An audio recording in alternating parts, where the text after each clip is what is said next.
Хәерле көннәр, мөхтәрәм милләттәшләр. Бүгенге тапшыруны башлап, беренче сәламне Рязань өлкәсенә очрабыз.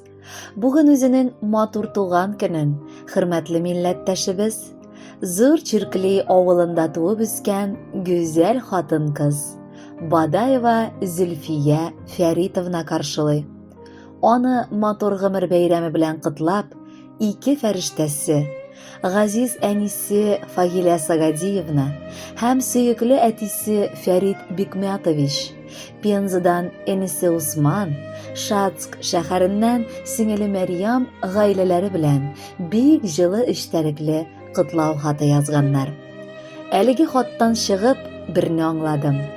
Тырышып тәрбияләгән балаларның бүген җимешләрен татыган әти, әни алар.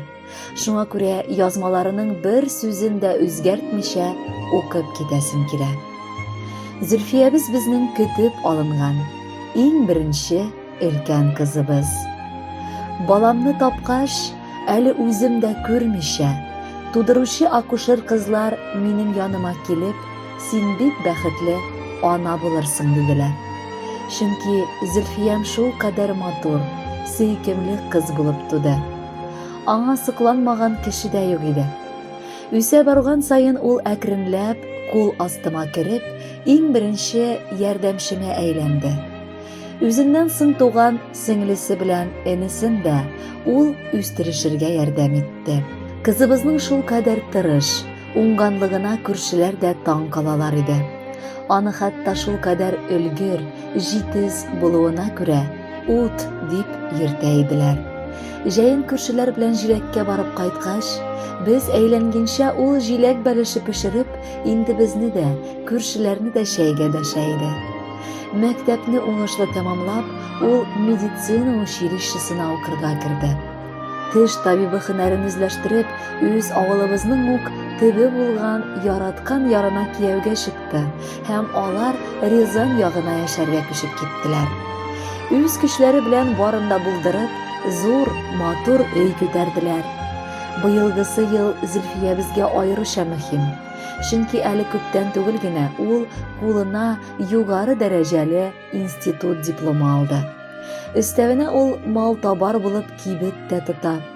Ир-атлар вазифасыннан баш тартмыйча, үзе рульдә утырып машинада йөртә. Гаиләсе дә аның бик матур. Ике баласы, ике олы бәхете булып тора. Мәдинәбез әнисе сыман теш табибы булырга теләп, инде Пензада институтта 5нче курска укырга күчте быел. Ә Ильясыбызга әле 15 яшь кенә булды. Ул да асыл егет булып җитешеп, әти-әнисен бары шатландырып тора. Кызыбыз динебезне дә куәтләп яши. Намазын укып, садакаларын биреп, тыйганнан тыелып, кушканны үтәп яшәп килә керен генә. Киявебез Яхья Идрисович та безне бик шатландырып тора. Кызыбызны хөрмәтләп, матур яшиләр. Аларга безне гел сөендереп, ешрак кунакка кайтып йөрергә теләп калабыз.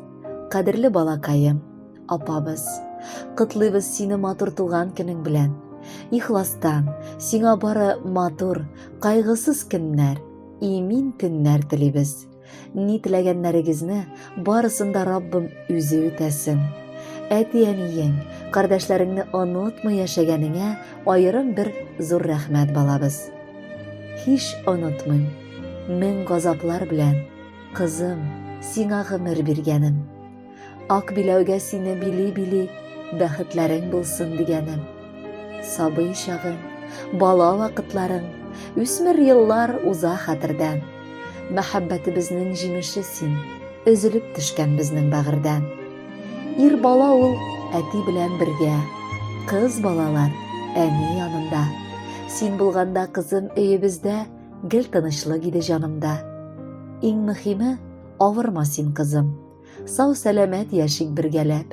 Дөнья бит ул барыбызга җитә. Дөнья матур, дөнья түгәрәк. Туган көнең синең котлы булсын гомер бәйрәмең. Гаиләбез исеменнән кабул итеп, алчы шушы шигырь бәйләмен. Сау сәламәт булып гомер буе парлы канат белән яшәгез. Мәхәббәт һәм хөрмәт хисләреннән ташып торсын тормыш кәсәгез. Гаиләбез исеменнән кызым сине, шын күңелдән тәбрик итәбез. Һәр яңа көн туган сайын сездән изге хәбәр генә көтәбез. Апа, жизни белән бик озак, тигез гомер итегез. Пар канатны кайырмыйча, алтын туйга җитегез. Без туганнар гомер буе гел аралашып яшик. Апам диеп, сеңелем диеп, ихлас күңелдән дәшик. Кайгыда да, шатлыкта да булыйк әле гел бергә. Безнең туганлык җепләре өзелмәсен гомергә. Кадерле Зөлфия Фәритовна, якыннарыгызның теләкләре чынга ашсын. Туган көнегезне котлап, сезнең өчен җыр яңгырый.